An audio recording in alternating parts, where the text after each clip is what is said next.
Broadcasting live from the Capital OTB studios, this is Racing Across America with Seth Merrow.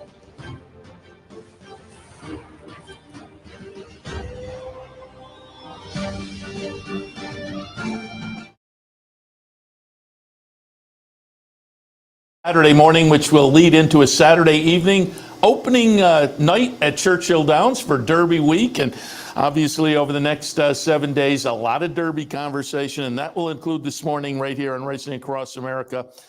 First up, we're going to be joined by Daivid Aragona, a morning line odds maker for NYRA, but also does work for Timeform and the DRF. And so he'll have plenty of Derby discussion on the various platforms this week as well. So I thought we'd reach out and get some early Derby ideas. David, good morning.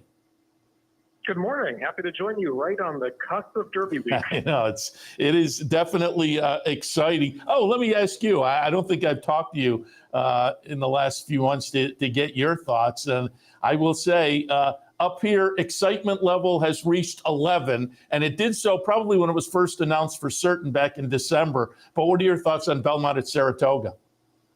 I mean, obviously, it's very exciting. It's odd to think that it's only several weeks away because it feels like so much is going to happen between now and then as we're just entering Triple Crown season. But I know it's going to come up hottest before we even know it. But really looking forward to it. It should be a great time. Yeah, but as I say, people recognize me in the supermarket and whatnot for being on the network here. And it's just the last few months, everybody is really, really looking forward to it. And again, with the Derby being a week away, that Belmont at Saratoga is right around the corner.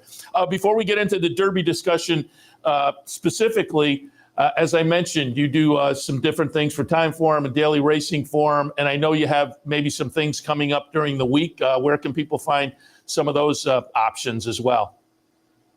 Yeah, I mean, just go over to drf.com. You can click on our Kentucky Derby page, and we have all of our information there. And we've got a ton of coverage going on, obviously, with my colleague Mike Welsh doing our Clocker reports. And we've got packages that you can check out. I'll be writing betting strategies with fellow DRF handicapper Marcus Hirsch for both the entire Oaks and Derby Day cards. You can check that out. All the podcast videos on the DRF YouTube channel. So a lot going on next week. Yeah, so people can certainly, again, check that out as well. And again, before we talk specific courses, I was looking at your Twitter feed, and you were kind of hypothesizing morning line. I would love to get your thoughts because, again, everybody appreciates what you do for NYRA on the daily basis with the morning line. Great job.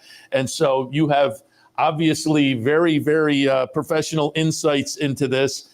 And I think it's always intriguing. It took me a long time, being in the game. And when I was first in the game, you weren't getting these 20 horse fields in the Derby. And it took me a while to figure out a 20 horse field kind of really changes the dynamic of the morning line. But you were kind of speculating. Fierceness probably, I think everybody agrees at this point, morning line favorite. But it's probably 5-2, or it won't be much lower than that, correct?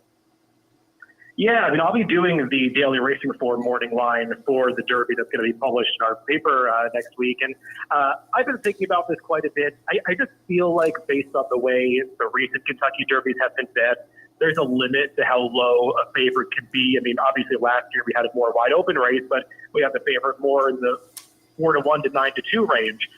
And just with the large field, and especially since Rich Strike won the Kentucky Derby, and obviously Rich Strike was upwards of 80-1, there's really been a shift in the way these Triple Crown races have been bet since then. And I'll be really interested to see if that trend continues into this year, because in the 5 Triple Crown races since Rich Strike won the 2022 Kentucky Derby, no horse has gone off higher than 33-1. That was in last year's Derby when Jason Road, who I think most people would have considered a bigger long shot than 33-1, went off at that price. That was sort of the cap. And for Derbies previous to that, I mean, you would have 8-9 horses going up higher than 35-1 or so, horses up well above 50-1. So I'll be interested to see if we go back to that. But if you do kind of have that cap on how high the long shots are in terms of the odds, it really does elevate how low the favorite can be. So I'm thinking Fierceness is probably going to be somewhere in that 3-1 range.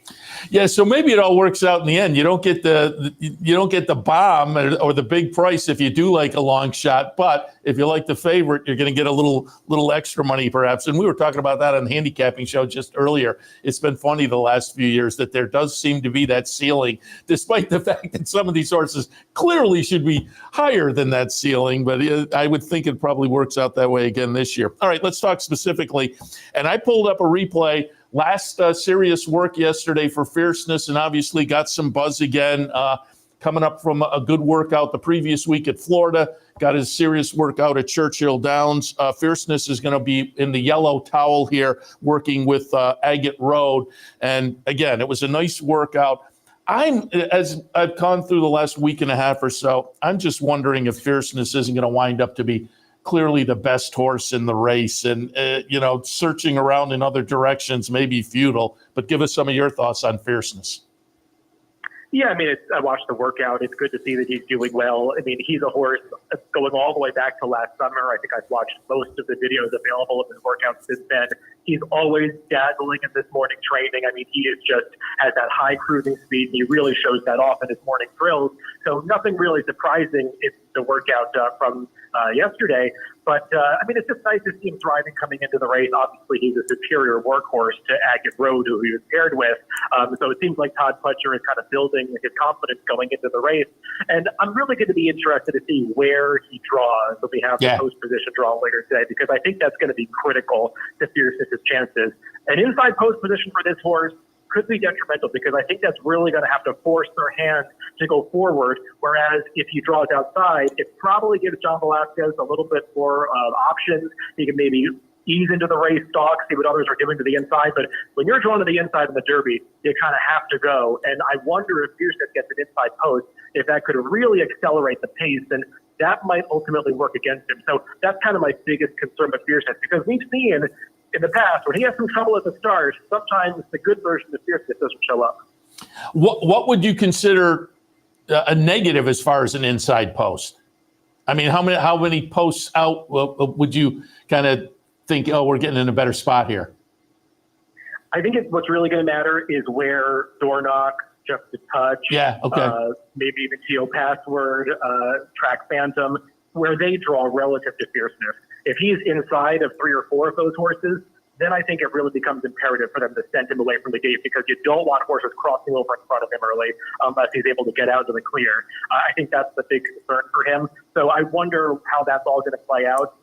But I mean, there's no doubt he has shown the most talent of any horse heading into the Kentucky Derby. I think you just have to wonder if the trips that he was able to work out in the Breeders' Cup Juvenile and the Florida Derby, where there were softer paces and he was able to get into his comfortable rhythm, if that's going to materialize in the Kentucky Derby, because it's never guaranteed that you're going to get your preferred trip in the Derby. Yeah, again, as I say, the last week and a half or so, I've kind of just been tilting towards, I think he may be the best. And there is that thought that, boy, if he has something go wrong, but with only the 5 races so far, I'm not sure that's totally defined. But again, it will be interesting, and it will be interesting the trip he gets and whatnot. But Fierceness, again, comes in off the nice workout. Knock wood, this last week, that holds up because we'd like to see the good Fierceness show up. But let's talk about some of the other contenders. And one of them that I think a lot of people are finding very interesting is Forever Young. And I pulled up a replay here of the UAE Derby. Forever Young wins the Saudi Derby, then goes over and wins the UAE Derby. Worked out the other day, and some people were commenting, look good in the workout, and some people were commenting about, gee, the time was kind of slow, but these Japanese runners don't necessarily play the game exactly the way we do. That said, on the international scene, the Japanese runners the last 2 years have been very proficient, and I'm intrigued to see what Forever Young can do in the Kentucky Derby. What are your thoughts about the Japanese entrant? Yeah, I expect him to run well. Obviously, it's kind of hard to gauge his quality compared to some others, because he doesn't have those common form lines like a lot of these other horses that have been campaigned through the American route have. But I like what I've seen in all of his replays, both races over in Saudi Arabia and UAE last time. He really finishes strongly. I think we saw him face off against a really good horse in Bookham Dano in that Saudi Derby. A mile is probably too short for Forever Young. Still was able to run that horse down with a wide trip. We'll be interested to see where he draws as well, because I know there's been a little bit of talk about maybe him not loving kickback, and I think that's definitely a concern in a race like the Derby. Though watching his replays, he seems like a very professional horse who can handle all different types of situations. So I'm not so worried about that, looking at him as a handicapper. I'll just be interested to see how he stacks up against this field, but it doesn't seem like distance is a problem. And as for that workout that you mentioned, if you watch the Japanese horses train, whether it's in Japan, if you catch workout videos of that, or how some of them have trained when they come over for the Derby in years past, his workout was very typical of that style. They use way more variation in speed in their morning workouts than typically we do here. It looks very foreign if you're accustomed to watching a lot of Brad Cox or Chad Brown horses train. But he was really finishing at the end of that workout. I think he went the last furlong at just over 11 flat. I mean, that's impressive, even though the early part of the workout was pretty dawdling. So I think he's doing well, and I would expect him to run well. And let me ask you this, again, going back to the morning line, is he the third choice? And I'm not going to lock you in, just because, again, the post positions may factor in and whatnot. But is he the third choice, or does he battle with that with Catching Freedom? Yeah, I kind of have about 4 horses in that clump that I think are going to be 8, 9, 10, 12 to 1. He is one of them. He's probably on the shorter end of that. I think I'm toying with making him 8, 9, or 10 to 1, probably around co-third choice with Catching Freedom. It just seems like that's where things are settling. Obviously, Fierce and Sierra Leone are sorted out ahead of the pack in terms of the wagering as the 2 favorites. We've talked about a couple of logicals in here. I want to toss in one that I find very interesting. And again, I have to admit, I'm tilting towards Fierceness maybe being the best of the bunch, but it's the Derby. You got to play around a little bit. And the horse I'm going to play around with, the winner of the Wood, and we're going to take a look at the stretch run of the Wood and see Resilience get it done for Bill Mott. This was a pretty good looking performance. And again, off of this, he's the interesting one to me. Talk a little bit about your thoughts coming out of the Wood for Resilience. Yeah, I mean, obviously there's some questions about the overall quality of the Wood compared to some of the other prep races. The big favorite in there, Deterministic, didn't show up, but I think it made it a slightly easier race for Resilience to win. But the positives with Resilience are he seems to be moving ahead with every start. Doesn't feel like distance is a problem for him. He's got that handy running style where he can be placed really anywhere early in the race. He's probably going to be somewhere in that first half of the field, moving into the clubhouse turn. So, I mean, he definitely seems like a horse that has upside. And among some of the contenders that are in that 15 to 25 to 1 range, it feels like maybe he's one that's flying under the radar a little bit. So you're probably going to get a price on him. I agree. I think he's going to be very interesting. And I agree. I think we're going to potentially get some value. And it being a homer up, I'm going to, New York guy, I'm going to root for the Wood Memorial winner to run well. Wanted to also talk, we mentioned Catching Freedom. And we're going to take a look here at the stretch run to the Louisiana Derby, and running second will be Honor Marie. And Honor Marie got a little buzz coming out of her workout, coming out of his workout earlier this week. So the 1-2 finishers in the Louisiana Derby, your thoughts on Catching Freedom and Honor Marie. And I will toss in the fairgrounds, path to the Kentucky Derby has been interesting the past few years. And this year, I think the best prep race was the Risen Star, which produced a slew of next out winners, including the runner here, Catching Freedom, coming out of the Risen Star to win the Louisiana Derby. But your thoughts, Catching Freedom, and again, a little bit on Honor Marie too, with the buzz out of the workout this week. Yeah, I believe the top 5 finishers from the Risen Star are all in this race, so that definitely is the key prep. And as for those 2 that finished first and second in the Louisiana Derby, it was interesting because both of these horses were not working maybe as great as you would want to see early in the season, and they've really come around since then, especially Honor Marie, who I know, as you said, has been catching a lot of eyes recently with some of his training coming into this race. It feels like he is one of those buzz horses that maybe a week ago felt like he was going to be 20 to 1, and maybe now he's more like 12 or 15 to 1. We'll see how that all works out.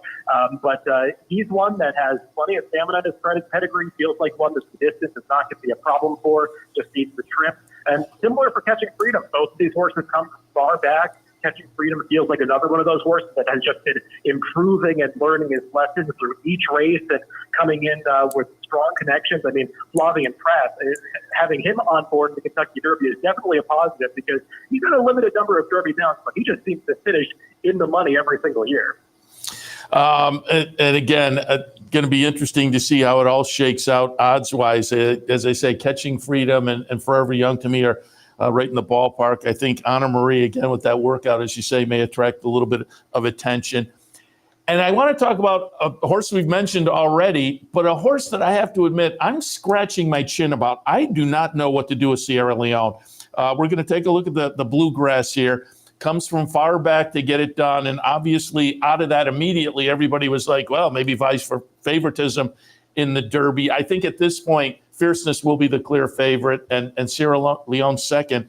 But again, with the come from behind style, lightly raced, I'm not sure what to do with this horse. Your thoughts on Sierra Leone? I think what you have to like about Sierra Leone is that he just shows up and reliably puts in that strong stretch kick. We've seen that in all three of his stakes attempts. And, there's maybe some thought that he should be undefeated, just barely losing the Remsen as a 2-year-old when he was still inexperienced. So he feels like a horse that's going to run his race in the Kentucky Derby. I think it's just a question of how good he is compared to some others, especially how good he is compared to Fierceness. If Fierceness does show up with his good race, it feels like among all of these horses, Sierra Leone is one that you probably have confidence is going to be just fine going a mile and a quarter. These days, really, nobody is bred to peak going a mile and a quarter, but he feels like one that does have the attributes to be just fine going 10 furlongs. So, I mean, those are all positive. It's just, the question of whether or not he's being overrated a little bit due to the connections and the trainer, and the pedigree, and the purchase price. There's a lot to like about him. It's just a question of, for me, what is the right price of Sierra Leone? Yeah, I think you stated my case very well. Is the horse overridden? The price may dictate things. I'm totally on board with that sentiment as well. Another horse I wanted to mention that I think may float under the radar just because I don't think the California prep races attracted a lot of attention. There was also the Baffert factor, maybe it worked a little bit there as well. But coming out of the win in the Santa Anita Derby, I might, given again what the odds shake out to be, and I think they'll be all right, but Stronghold to me is kind of intriguing. Yeah, he's sort of similar to Resilience in the sense that he's coming out of a prep race that maybe isn't as highly rated as some others. He hasn't run that flashy speed figure yet, but he's been passing every test so far. I mean, he's never been out of the exacta. He's been improving with almost every race. He hasn't done anything wrong. It's just a question of whether he really stacks up against the better 3-year-olds in this crop. I don't think we really got that answer with his races out west. So this is going to be a big class test for him, but he's another one that probably is going to be a decent price in this race.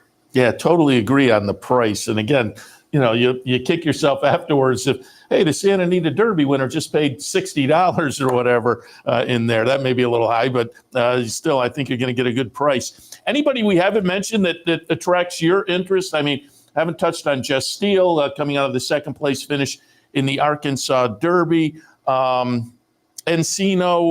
the Lexington winner, I think up against it. That some others in here that I thought were a little bit in. Mystic Dan earlier this year was one that I found interesting, and a Kenny McPeak runner that wouldn't shock me winning the Derby, but again, didn't follow up that Southwest victory with the performance I was hoping for in the Arkansas Derby. But what are your thoughts, as I say, any other horses that maybe are attractive at a little bit of a price?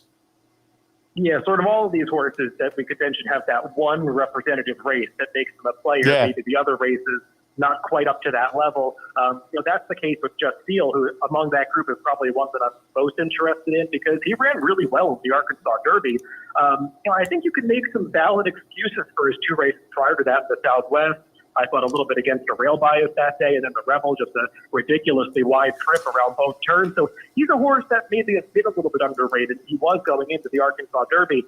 We'll see what kind of price he is, and if Dylan Lucas is a popular trainer, and he's just going to attract some betting support based purely on that going into the Kentucky Derby. But he's one that I think might be as good as that last prep indicates. And the other horse that I would mention is the Brad Cox trainee, Just a Touch, who is a close second to Sierra Leone in the Bluegrass. Obviously very lightly raced, but And you could make the argument that he ran just as well as Sierra Leone in that bluegrass, considering how fast the early pace was. And a lot of these horses coming into the race haven't really faced a particularly taxing pace situation for prep races. He has, and he survived it pretty well last time in the bluegrass. It's just a question of whether it's too much in his fourth start. That wasn't a problem for Mage last year, though. Yeah, things have changed since I first got into the game. You wouldn't even consider horses this lightly raced or horses with no 2-year-old foundation. But as I say, things have changed, and you now have to take maybe a second look at those types. But, man, it is shaping up to be a lot of fun. And, again, you will have some content available, drf.com. Folks can check that out as well. But, David, we appreciate the conversation this morning. Looking forward to the next week and continued conversation. And looking forward to seeing you up. I'm assuming you'll be up at Saratoga for Belmont at Saratoga, so maybe we'll have you come over and sit on the backstretch with us some morning as well. Yep, I'll be up for the race and looking forward to it. And we're looking forward to this whole Triple Crown season. David, appreciate it again, and we will talk soon. Yep, good talking, Seth. Daivid Aragona, again, morning line odds maker for the New York Racing Association, but as I say, Timeform and Daily Racing Form. And again, he'll have more Derby content coming up via those outlets as well. We'll take a break. When we come back, as I stated earlier this morning, Jenny Reese does some work for the Kentucky HBPA when these big events happen in Kentucky.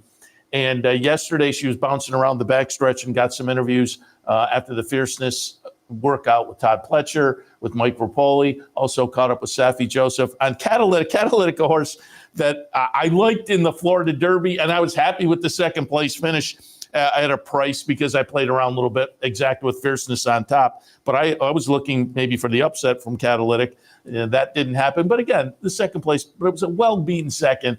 And I think Saffie in his comments kind of realizes, hey, we got our points, we're taking our shot. And they're taking a shot. But it was a fun interview as well with Saffie Joseph about, again, coming in with a long shot, and we got our points. You got to take, once in a lifetime trip to the Kentucky Derby, which it can sometimes be for owners and trainers and whatnot. I think Saffie may have multiple trips, but you never know as far as owners and groups like that. So interesting, as I say, the conversation on Catalytic as well. So again, we'll play some of those coming up when we come back and more. Also, I'll just go over a little bit later. Hall of Fame inductees for this year came out earlier this week, so we'll update you on that also. All of that when Racing Across America continues. Stay tuned.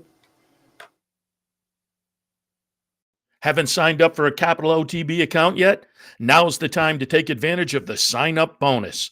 Open up a new account with $200 or more, bet $400 by the end of the month, and receive a bonus $200 into your account. Plus, you can take advantage of everything an OTB account has to offer. Wagering from any device, live streaming, racing info, past performances, online promotions, and more. Sign up today and take advantage of the new account bonus. Details at capitalotb.com.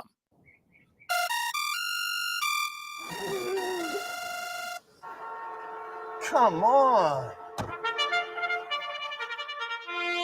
I want sales reports on my desk by Monday. Oops. My bad. Love racing?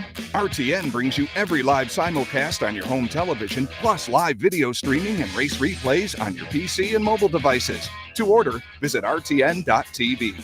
RTN, a breed apart. Birdstone is an outside front. They're coming down to the finish. Can Smarty Jones hold on? Here comes Birdstone. Birdstone surges past. Birdstone wins the Belmont Stakes. In front, but here comes High Chaparral. High Chaparral, the defending champ, to take it to Bob. These two arch rivals head to head with Joe Hart bearing down on them. It's going to be a 3-horse photo finish to the turn. Here's the wire. Photo finish. All right, again, Jenny Reese, formerly of the Courier-Journal, but now she works part-time or sometimes with the Kentucky HBPA. And with these big events, she'll pop around the backstretch and do some interviews that she ships out to various media. So I thought we'd pull those up because yesterday, after the nice workout from Fierceness, talked with Todd Pletcher, Mike Repole, and as I say, there's also one coming up, Saffie Joseph as well. But we'll start things out with Todd Pletcher. Nice little interview. Talks about the work, obviously, having a good work over the track for Fierceness, very important. Talks about his longtime association with John Velasquez, who will be on board. So up next, trainer Todd Pletcher after yesterday's very nice workout from Fierceness. Todd, talk about your long association with Johnny V. Obviously, you guys have been teaming up for 30 years. It seemed like in recent years, you were spreading mounts out a little bit more, but, obviously Johnny's on Fierceness and picked up the mount last fall. But talk about that long association. Yeah, I would say we've had arguably as long of an association as there is in the business. I'm not sure of the exact numbers, but I think it's approaching 2,000 wins together over a long period of time. I think Johnny's consistently ridden at the highest level for 8 years now, or however many years it is. Phenomenal career, phenomenal consistency. I think he's tactically one of the best, if not the best riders of all time. He's a great positional rider, and we've seen he's had success in this particular race and every other race that there is. What's the best thing about having Mike as an owner? Well, it's entertaining. Now, Mike, it's a lot of fun. It's great to have an owner who's so passionate about not only the industry but his horses and the business. And, brings a lot of energy. We have a lot of fun with it. I'm trying to recall, did he give your Hall of Fame introduction? He did. What made you pick him? One of the best hour and a half of everyone's life. What made you pick him? Obviously, you could have gone a number of ways. It was, I just think because of our relationship and I thought, he was the right guy to kind of deliver the right message. Would things get at all dangerous in the winner's circle if he won? I'd say it'd be dangerous at all times when he's around. Yeah, I can see that being a little. There's going to be some body blows if that happens. Todd, you mentioned that the works don't get more important than this, and they don't get more scrutinized than the works of the favorites before the Derby. For the layperson, though, could you tell us, sort of elaborate on what you were looking for, what you saw out there? Well, I thought what was impressive about it was he gradually picked it up throughout the work. Showed great energy coming to the finish line. Super gallop out. Love the way when he turned up the backside, and I'm looking at my watch, going, "Wow, this horse is just galloped about 112 and change," and then he puts his ears up like he's totally relaxed and doing it, in hand. So you don't see horses do that very often.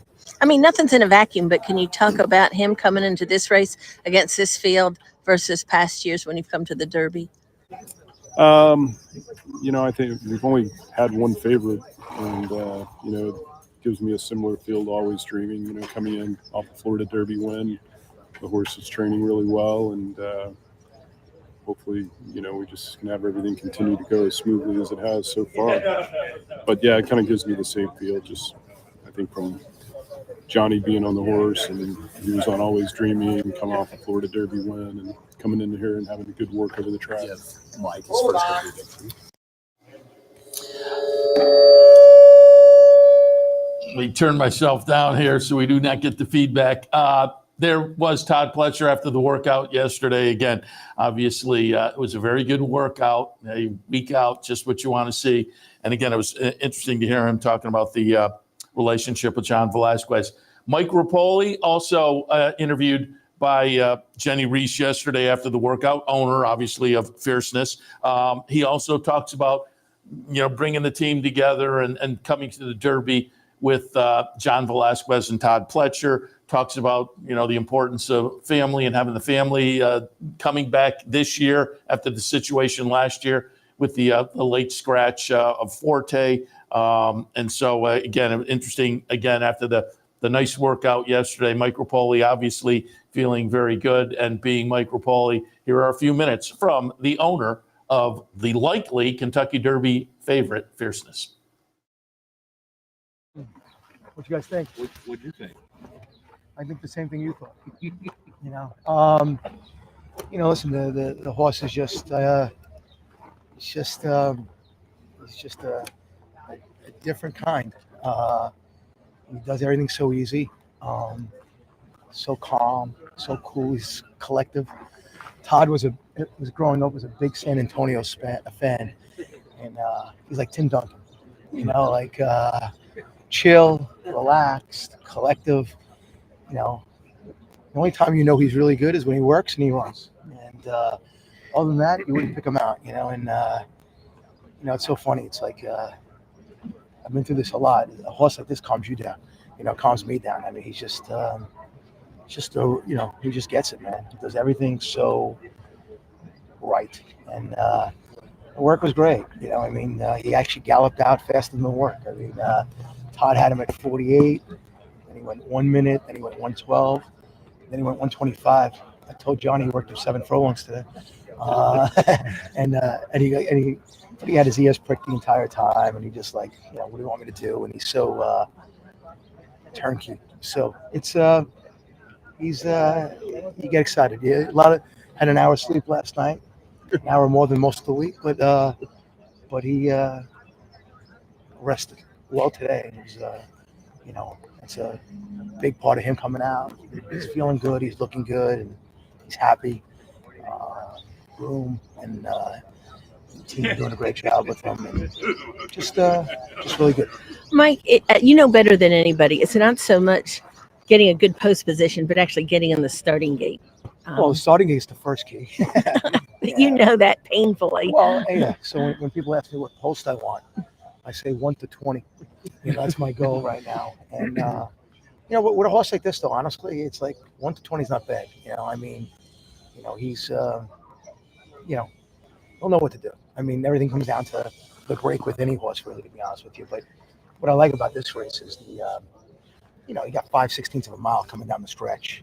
So it's not like you're going a mile and a 16th and you're coming around a turn after you get hit. Here you have enough time to sprint 5/16 of a mile before the turn.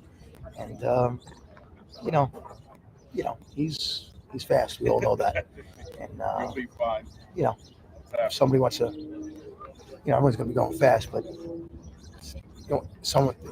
if you were afraid of someone getting a mile and a quarter, you wouldn't want to go too fast, but I don't think we're worried about a mile and a quarter here. I think, what we saw in the Florida Derby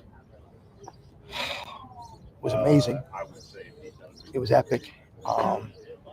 And we know it wasn't 100%. It could be 95%, it could be 90%, it could be 85%. You don't know. That's the great part. There's more in the tank. So who knows? So Mike, talk about, obviously you've had the frustrations of the scratches. It's got to be nerve-wracking for any owner of a Derby favorite, but in light of what you've been through, how do you get an hour's sleep at night? I got to charge my phones. They died, so I need someone to charge my phone. But listen, it's after the Forte incident last year, the overwhelming, I'm so sorry, kind of made me feel bad. No one should feel bad for Mike Repole. I got a pretty awesome life. I got an awesome family. I got my parents. I got my daughter, my wife, my friends from childhood. I'm 0 for 7 with starters, 0 for 2 with favorites, so 0 for 9. This will be number 10. Who would have thought that, growing up in Queens, going to Aqueduct, I'd be on my 10th Derby entry, so it's all great, and I hope it doesn't take as long as it took the Cubs to win the World Series, but because I might not be around that long, but maybe Repole's stable silks will win the Derby one day, and Joy will be here at 45 years old instead of me, but we'll win this one day, whether it's with me or with her. You're not easily discouraged, obviously. You just went through some of the reasons why, but is that just kind of your natural energy? When things are good or things are comfortable, I get anxious. I love discomfort. I I always say losing is winning. Adversity builds greatness. Like, it's like, you know who your friends and family are when you're in a tough situation, and, building companies, like, you want people that know how to handle being on a sinking ship, and so for me, it's just, pressure is a privilege, man. I thrive on that, man. It's like it's a gift, and you just if we don't win it this year, I got a bunch of good 2-year-olds. I'm looking forward to it next year. I'm gonna buy some yearlings in September, and and this is a homebred. So as great as my team is, and they've done an amazing job, I always ask, all the 6 of them, Jim Mon, Ed Rosen, Jake West, Madison, Danielle, and Alex. I'm like, which one of you guys picked this one out? I always forget. Oh no, he was a homebred. We just it was God picked him out. You're right. Yeah, so and to do it with a homebred is like, that's, come on. I mean, that's so special. I mean, Outwork was a homebred, son of Uncle Mo, that got to the race, stallion. But if you guys have been following Repole Stable for a while, I mean, up until 2000, up until the Vino Rosso, my grandmother passed away in 2020. She was 93 years old. She'd have the Repole Stable hat and sit next to me at all the races. And now I got Joya next to me at all the races. So, for the Grand Dam is Nonna Mia, which is my grandmother in Italian. So I named her after her. This horse is out of Nonna Bella, who's also out of state, who's Stay Thirsty in Nonna Mia. So to have the Repole family, you guys know I'm big on friends and family. To have the friends and family pedigree on this horse, Stay Thirsty and Nonna Mia is pretty special. Speak to your relationship with Johnny V. What's it mean to have him on your horse? It's extra special. I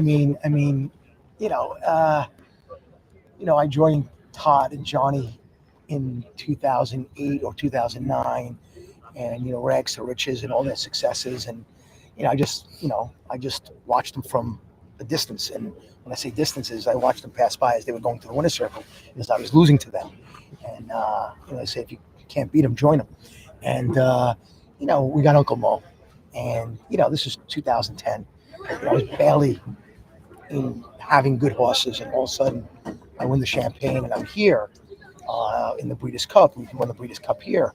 So to have that feeling, I didn't know, really, honestly, I didn't know what the Eclipse Award was until someone said you had to wear a tux. And having Johnny, and then having the relationship with Johnny, and then he started going to California and back and forth, and to see him win. When we scratched Uncle Mo, people don't know, but Todd called Graham Notion and said, "Hey, we might be scratching Uncle Mo tomorrow. I know you might be looking for a jockey. Don't make a decision yet." That opened up Johnny for Animal Kingdom. So when he won, I got a lot of satisfaction there. And then, I introduced Vinny Viola to Todd. And when Always Dreamin' won, to watch Vinny win, Todd, and Teresa and Todd and Johnny together, I felt like I've already won my first Derby, right? That was really special. And then, Johnny winning, like when he won with Authentic and Medina Spirit, like his first 2 texts probably were me and Todd. Like I want to beat him in the race, but when he wins, like that's who you root for. You couldn't have a better guy. And about 2 years ago, when Forte was at Keeneland for the 2-year-old championship, I was there one morning, and Johnny was having breakfast, and he wasn't riding many of my horses. He was more in California. And I said, we're gonna have one more together. We're gonna find one more. A year and a half later, here we are. And it's that's 14 years later, and I have my adopted son Irad, but he's got enough good mouths, trust me. But there's something special about how this happened. Irad was on the first 2 starts, and Johnny worked him in Keeneland. We weren't even going to bring him. 7th by 20. Who brings this horse to California? I want you guys to check all the Breeders' Cup juveniles. Has any horse that won that race, their prior race was 7th by 20? I have a funny feeling no. And if they were, their owner was an idiot. Which that's where I come in, by the way. And so it was just, and then Johnny wins, and it was like a magical night in Santa Anita, and it's just, there's just this. We were probably in our late 30s, early 40s when we got together. We're now all in our 50s. Johnny's kids and Todd's kids were probably 5, 6, 7, 8 years old. Their kids are college graduates. I have a daughter, 8 years old. Like, it's just like it's pretty cool. It's cool just to have everybody together. And these guys you're talking about one of the the greatest trainer, the greatest jockey of all time. But like right there, I mean, for me, just to be a member of the band, I might be Ringo Starr or the other guy. No one knows his name, but at least I'm there, But I have the most expensive role, but that's okay. But you know what? Honestly, Johnny won 4 derbies, so make sure when you guys don't say 3, say 4 because he won with Medina Spirit. But to see Johnny win 4 derbies and Todd to win 2, 6 combined between those two. Listen, if I can win 1, I'll be happier that they won their 5th and their 3rd than my 1st. I mean, they do this 99.9% of their lives. This is fun for me. A year since Forte, do you just look back on that and chalk it up to bad luck, or would you say there were any lessons learned going into this? You know what I would say? I say a year after Forte and I got Fierceness. What great luck, man! Like that's bad luck. This is like the greatest luck in the world. Maybe it was meant to be that. So I mean, listen, it's not. I'm humbled, but I'm also like not naive. This is not normal. Like to have these type of horse, 3 2-year-old champions. I mean, Uncle Mo, Forte, like team does a great job. They're not that good, and I'm not that good. So I mean, but and Todd and and Johnny, but listen, it's I felt bad for 24 hours after Forte, and half of it was because of Todd and Irad, and then I had Ed Rosen, 78 years old, Jim Martin, who works for me, 75 years old. My parents are 84 and 78. Todd's parents are mid to late 80s. Todd's parents are going to be here. My parents are going to be here.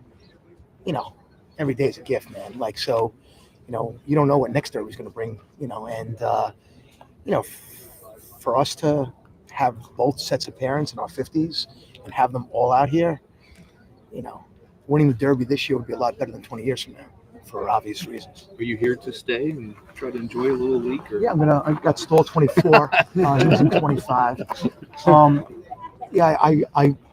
I bought a house in Lexington. That's a secret. Don't tell anybody, okay? So we've been coming back and forth, and then I'll check in here on Wednesday. But I'll be at Keeneland today. I'll go to the sale, and I just needed some. I really enjoy this. I mean, I really have fun. One day I'll figure out what I'm going to do when I grow up. But and when I'm 98 and I retire, I might spend some more time here. But I really enjoy this. There was Mike Repole, and again, as did Todd Pletcher earlier, talked about how fun it was to get one with John Velasquez and the likely favorite, Fierceness, big workout yesterday. And so there you heard from Todd Pletcher and Mike Repole. And finally, Jenny Reese also caught up yesterday with Saffie Joseph. I talked a little bit about this interview earlier. It's Catalytic is his runner. And I like Catalytic. I took my shot with Catalytic in the Florida Derby and went off 29-1.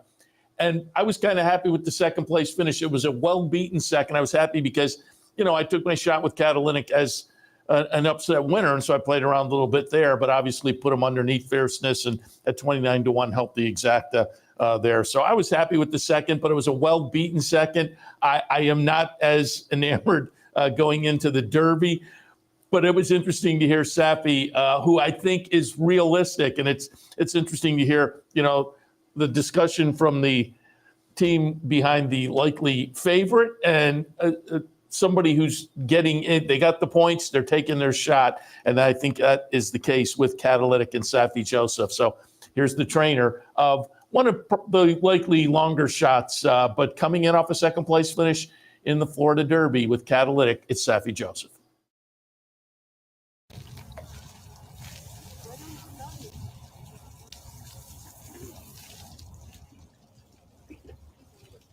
He's doing well so far. I mean, he shipped in well, and he's got over the track good, galloping as far as very happy and moving well. Work? He's going to work on Sunday. On Sunday? Sunday, yeah.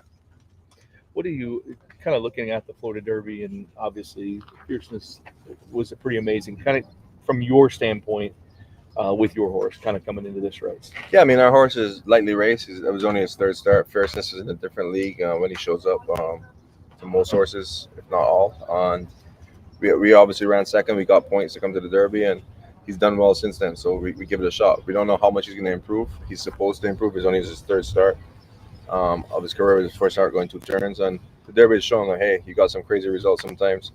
the main thing is to get her on. Once the horse is doing well, give it a chance. Do you feel like you could be the mage of 2024? Well, Mage was coming in with a better resume. Maybe we have to be like the Mind That Bird or the Rick Strike. I mean, Mage he was pretty close to Forte, and we were 13 lengths behind Furnace. That's a lot of lengths to make up. What would be kind of the perfect storm for something like a Mind That Bird or a Mage Path? I mean, you need patience now. You need to get the right trip. As I said, the Derby is the best horses don't always win. It's one of those races where you kind of just hope to get there, and then you hope for the best. And if it's meant to be, it's meant to be, and that's all you can ask for. Basically, your horse runs and comes back safe and sound. What is your take on Fierceness? Is it if he runs his race, they're all running for second, but he doesn't have to run his race? Yeah. I mean, that's the big thing. If he did it once, twice he hasn't shown up. I mean, and then when he's shown up the other 3 times, nothing's come close to him. So it's going to be a much different tempo race. The break's going to be important for him. Those are things that we don't really study because he's not our horse. But realistically, as a fan and a spectator looking at him, he's definitely the deserving favorite, and he's a league of his own. I mean, then you got Sierra Leone, who has a total opposite style and super classy horse also. So those are the 2 standouts in the Derby, no doubt about it. Where would if you could draw up the perfect race, what would it be for you? I mean, ideally, you like to hope they have some horses getting pressure up front, and we could be sitting 4th, 5th, or only 6th. I mean, just in a good rhythm and not taking too much dirt. But that's the perfect storm, and most of the time you don't get that. So I just learned to let you move with the flow, and what's to be will be. I mean, we hope our horse continues to do as well. He has to breeze on Sunday, and then we have a good week to the end of it. Once we do that, that's all we could ask for. Lightly raced, were you high on him though?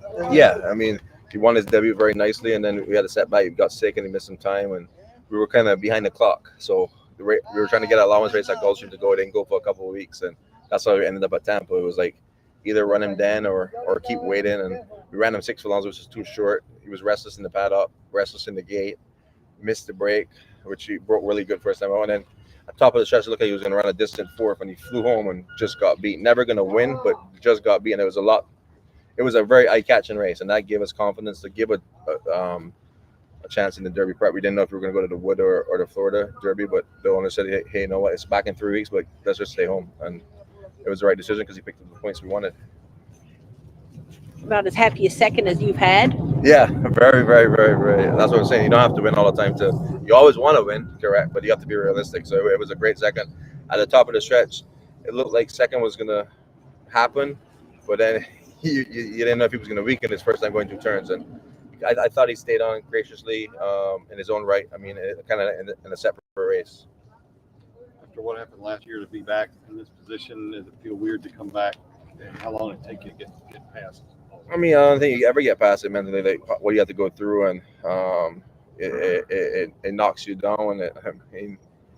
It's something that you carry the rest of your life on your shoulder, as far as how low you felt and how it was portrayed to be. So it's amazing how God works in mysterious ways, and here we are back with a horse again right after. You can't even make it up. In March, he hadn't even run again, so you're thinking you don't have any Derby horse, and here we are with another Derby horse again. So you're just thankful to be back, going where we are and continue on strong. And as I said, I learned a lot of life about just in general, like how your character's tested, and your faith gets stronger. And for me, I wouldn't wish it on anybody, but I wouldn't change it. Like, I think it's a chapter in my life that it taught me a lot, and my faith got stronger than ever. What got you through it? I mean, just work, or I mean, faith, you said? Or God. There's no 2 ways about it.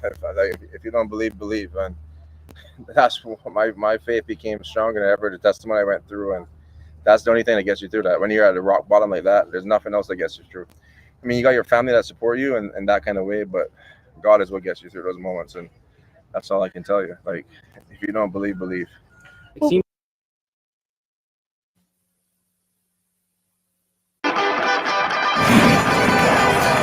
Want to get your career in horse racing off to a fast start? Well, the University of Arizona's Racetrack Industry Program is your winning ticket. The Racetrack Industry Program has served as a springboard to some of the industry's most successful individuals, with a proven track record of job placement right out of college. If you want to earn a degree in the exciting horse racing industry, the Racetrack Industry Program can put you in the winner's circle.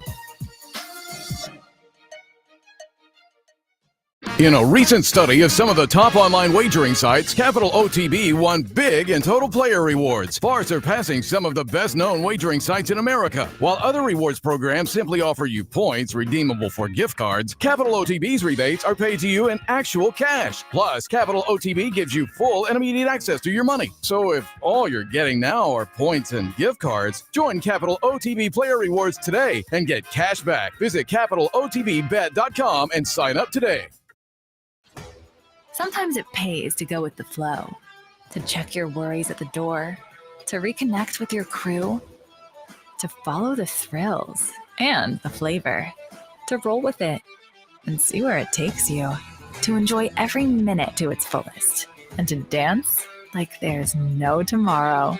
You can do that here at Rivers Casino and Resort Schenectady, where the good times flow.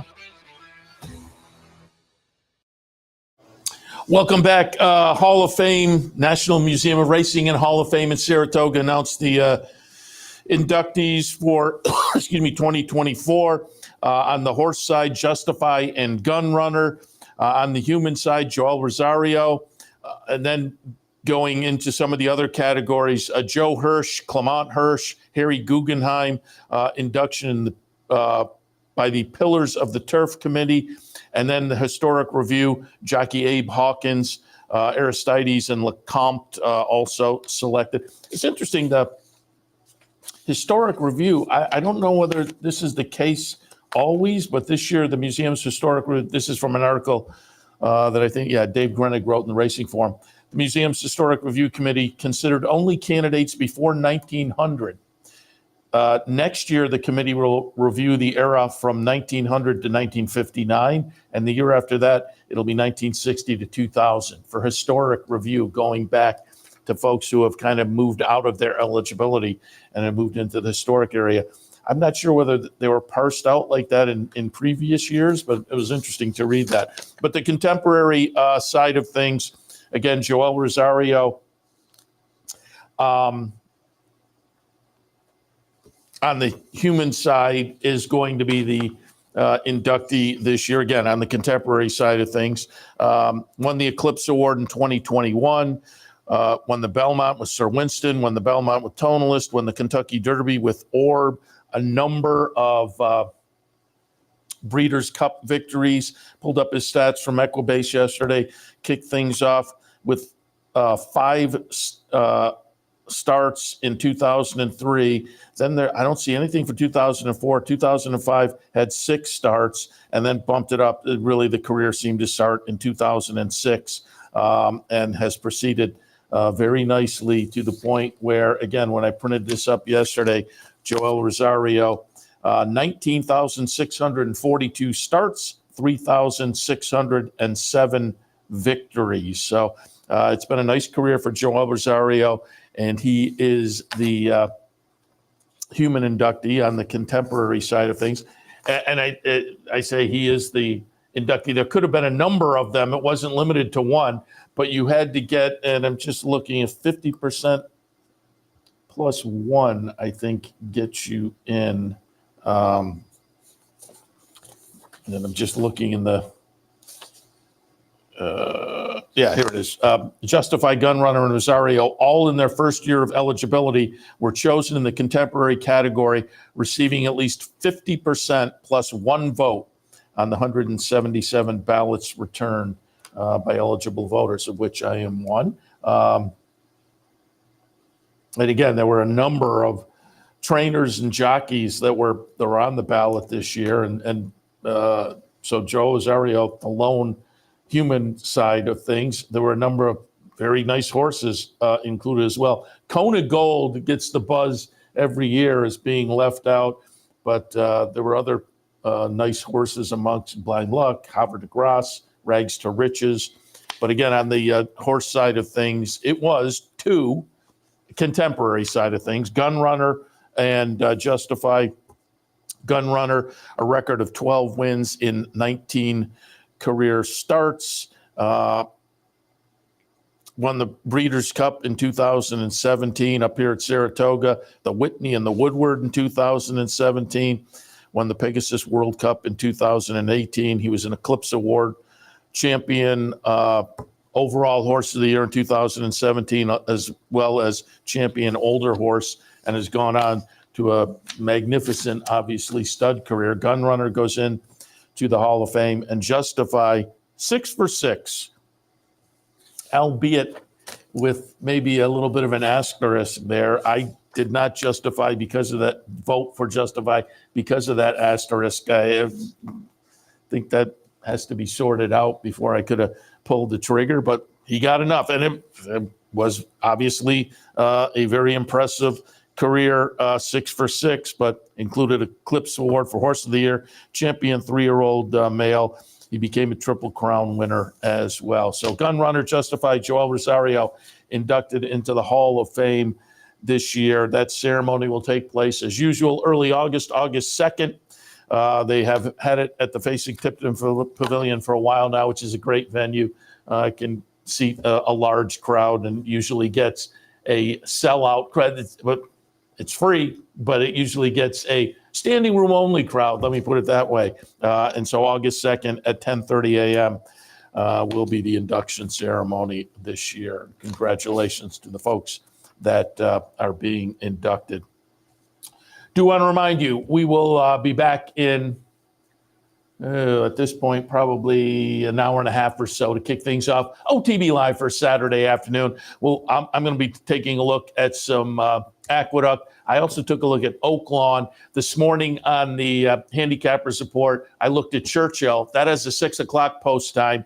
But the one sheet, I also have Oaklawn on. So the 2 tracks I'll be looking at this afternoon, in addition to Churchill. So 3 tracks overall for me, you can find on the one sheet. You can also find Brian Addo's Matrix looking at Churchill on the one sheet today. I think there's also Santa Anita selections. So again, capitalotb.com. Click on the handicapping link, and then you can find the handicapper support there. A nice printable sheet. Most racing days with the one sheet. Do also want to remind you that the Kentucky Derby bankroll team entry forms are open. They opened yesterday. There have been a lot of entries, but there will be 50 people on the team. So you can take your shot at being on the bankroll team by going to capitalotb.com. Click on the promotions link at the top of the page, and then look for this graphic right here. Click on that. You'll find the entry form. 1 entry per account. We'll put your name in the hat, and we will select a team of 50.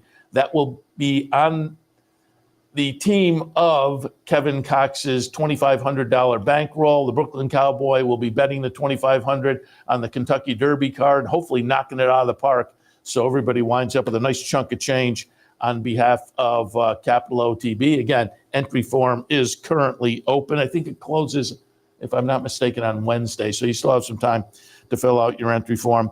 Today, here at the Clubhouse Racebook, $100 Knockout Challenge. We'd love to have you swing on by and enjoy a little extra something, a little extra fun here at the Clubhouse Racebook on this Saturday afternoon, 711 Central Avenue in Albany. Don't forget, coming up next Wednesday, it's the annual Kentucky Derby Seminar.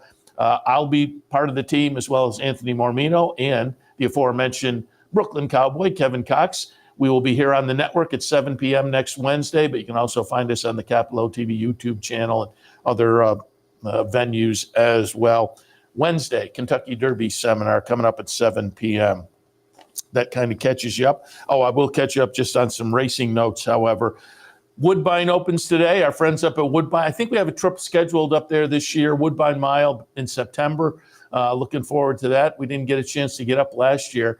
And then things got all discombobulated. We used to make our trip up for the Queen's Plate, which is now the King's Plate. But with COVID, they shifted that, and it overlaps with Saratoga. So we haven't been able to make it up for that nice event. But we'll get up a little later in the year, and looking forward to our trip back up to Woodbine. Nice track. I always tout.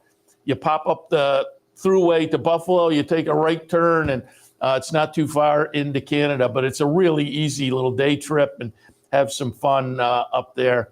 I say day trip. I don't know whether you're going to go up and back in it. You could go up and back in a day, but it may be one where you'll stay overnight. And I've said other times you can pop, depending on your timing, maybe catch a little Fort Erie or a little Finger Lakes, or there are other treks that are not too far off the the path to Woodbine. But again, keep that in mind for sometime this season. It fun track, great racing, and again, Woodbine opening up today. Looking forward to that.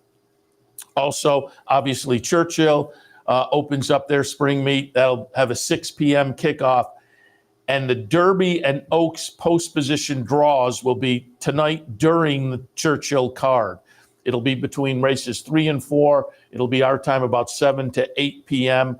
Post position draws for both the Derby and the Oaks tonight as part of that Churchill card. So keep that in mind. Some other notes. Finger Lakes opens up on Monday. We'll be joined by Anthony Stabile tomorrow. We'll talk to him. Anthony will be the new announcer with Tony Kalo now down in Kentucky. Anthony Stabile, the new announcer at Finger Lakes, opening on Monday. We'll talk to Anthony tomorrow about opening day. Also, a couple mandatories worth noting today. At Gulfstream Park, there is a mandatory in the Rainbow Six. They're estimating about $3 million in the pool. So Gulfstream Park mandatory today. Keep that in mind if you're interested in that Rainbow. And tonight at Woodbine Mohawk, they have a mandatory payout in their Super High Five in race 12. A fun little bet you can take a little shot with, perhaps. Again, Woodbine Mohawk tonight, race 12, mandatory payout in the Super High Five. All right, that catches you up on a day where there's a lot of fun action. And tracks kicking off this weekend, and mandatory payouts, and the Derby now 1 week away. Looking forward to it. We will have plenty more conversation coming up. Appreciated the visit this morning to talk Derby from Daivid Aragona. Again, you can check out more of his work during the week at drf.com in regards to the Kentucky Derby. Appreciate the work of Jenny Reese for the Kentucky HBPA. Again, popping around the backstretch and doing those interviews leading into the Kentucky Derby. And we heard from Todd Pletcher, Mike Repole, and Saffie Joseph. And as I say, it was kind of an interesting dichotomy with the favorite and connection of a horse who is taking a shot. They got the points, and they're taking the shot. So it's interesting to hear the different points of view there as well. All right, going to wrap it up for Racing Across America on this Saturday morning. As always, really do appreciate your tuning in. We'll be back for OTB Live for Saturday afternoon, about an hour and a half or so. Get into the kickoff of Aqueduct for Saturday. A little bit later on, we'll pull some Oaklawn into the mix as well, and we'll have plenty more here on the network throughout the afternoon and into the evening as well. But once again, appreciate you tuning in. We'll see you in a few. You're watching OTB TV, a service of Capital Off Track Betting.